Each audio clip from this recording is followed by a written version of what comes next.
Vous avez sûrement entendu ou lu la célèbre citation de Albert Einstein, celle à propos des miracles, celle où il dit « On a deux façons de voir la vie. Soit rien n'est un miracle, soit tout est un miracle. » Et peu importe votre religion, votre spiritualité, j'ai envie de vous demander, est-ce que vous croyez aux miracles?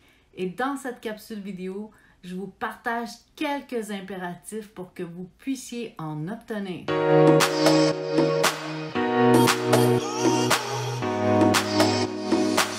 D'abord et avant tout, qu'est-ce que c'est un miracle? On nous a enseigné qu'un miracle, c'est quelque chose de grandiose. Si vous allez voir dans le dictionnaire, la définition, ça ressemble à un fait surprenant, quelque chose d'inexplicable et qui a été réalisé ou qui s'est concrétisé, mais qu'on n'est pas capable d'expliquer ni par la science, ni par les lois de la nature. Et donc, on dit que c'est une intervention divine qui a opéré. Quand on parle de miracle, on fait souvent référence à de grandes guérisons. Mettons une personne qui est aveugle, qui a retrouvé la vue, ou une personne qui était atteinte d'une maladie incurable puis qui a été guérie. En ce sens, j'ai une histoire très personnelle à vous partager.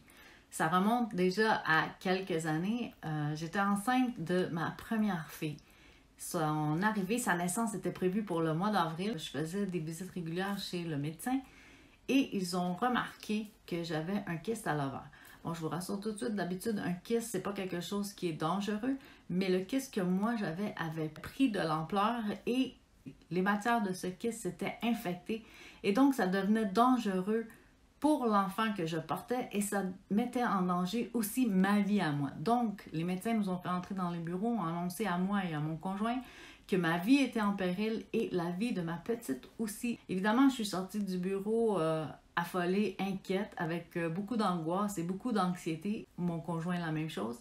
Les personnes à qui j'ai partagé cette nouvelle-là, mes parents, mes soeurs, tout le monde était très inquiet. Je vous avouerai que les journées qui ont suivi ont été très mouvementées, très tumultueuses. C'est comme si je faisais mes valises, mais que je devais dire adieu à tout le monde parce que j'avais un risque de subir cette opération-là et de ne pas en sortir vivante. Puis un jour, je vais me coucher et là, je fais un rêve. Dans mon rêve, il y a 3 personnes. 2 personnes que je ne connais pas et une personne que je reconnais.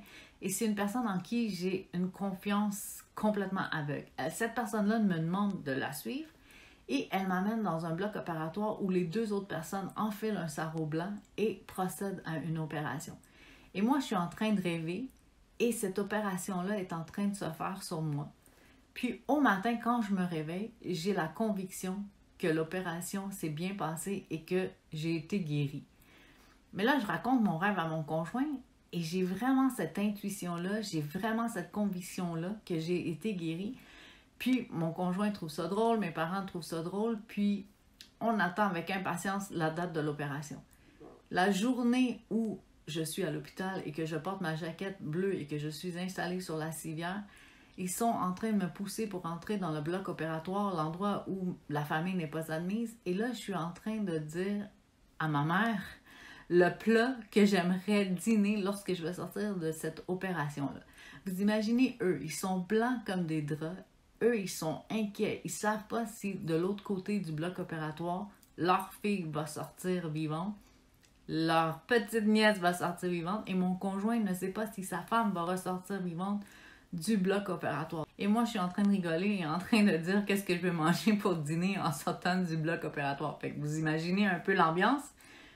Mais au moment de l'opération, le docteur qui devait procéder à l'opération a fait entrer un autre médecin. Ils ont comparé les radiographies de avant et les radiographies de après. Puis quand ils nous ont fait venir dans leur bureau pour nous parler des résultats, ils nous ont expliqué que le kyste s'était dissous. Ils n'arrivaient pas à expliquer comment cette guérison s'était produite entre le moment où le kyste avait été diagnostiqué et au moment où je devais faire l'opération. Donc, évidemment que moi, je sais que c'est un miracle qui s'est produit à ce moment-là et les personnes dans mon entourage très près savent qu'il y a quelque chose de miraculeux qui s'est produit. Évidemment, ça, c'est un miracle que moi, je vous ai partagé et qui est très personnel. Et je vous ai dit tout à l'heure dans la capsule que on a l'impression qu'un miracle, ça doit être quelque chose de grandiose, que ça doit être quelque chose d'absolument spectaculaire. Mais moi, aujourd'hui, avec cette capsule vidéo, j'ai envie de vous demander, et si c'était quelque chose de tout petit, accessible dans nos quotidiens? Et si un miracle, c'était une chenille qui devient un papillon? Et si un miracle, c'était quelque chose qui se produisait à répétition? J'ai envie de dire, mettons, le soleil qui se lève à chaque jour, ou la Terre qui tourne sur elle-même dans cette galaxie immense. Puis j'ai envie de vous parler d'une scène que j'ai eue dans un film, et malheureusement le titre m'échappe, mais la dame en question, elle avait un mur où elle faisait les inventaires de tous les miracles qui s'étaient produits dans sa vie. Et j'ai tellement été inspirée par cette scène-là que moi aussi, j'ai créé le mur des miracles. Et j'ai apposé sur ce mur-là des petits collants, des petits cadres, des petites choses qui sont survenues dans ma vie à moi et qui étaient des miracles. Évidemment, l'histoire de la guérison miraculeuse fait partie de mon mur des miracles, mais ce n'est pas que ça. Ce sont aussi des petites choses que je croyais qui étaient inaccessibles dans ma vie et pourtant, elles sont survenues. Je suis certaine que si vous y réfléchissez, vous allez en trouver vous aussi des miracles qui se sont produits dans votre vie et simplement les reconnaître et le fait de les déposer sur le mur et de les avoir tous devant nos yeux, ça amplifie ce sentiment que les miracles existent vraiment. Dans cette capsule, je vous partage quelques impératifs pour que vous puissiez en obtenir et la première, c'est interpeller le miracle. Évidemment que si vous ne demandez pas le miracle, c'est difficile qu'il puisse advenir. Si vous achetez jamais un billet de loterie, c'est impossible de gagner. Si vous n'avez jamais interpellé un miracle, c'est difficile que vous puissiez l'obtenir. Quelle est votre intention? L'intention derrière ce miracle. Plus vous avez de la gratitude, plus vous amplifiez les miracles dans vos vies.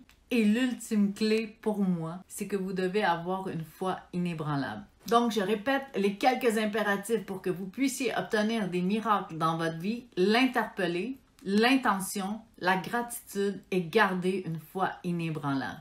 Sur ce, je vous souhaite de mettre ces petits trucs en pratique et je vous souhaite de concrétiser, de manifester les miracles dans votre vie. Si vous avez aimé cette vidéo, je vous demande de la partager. Je vous demande de vous abonner à ma chaîne YouTube pour recevoir des vidéos comme celle-ci à chaque semaine. Et en attendant, merci de me suivre. À presto!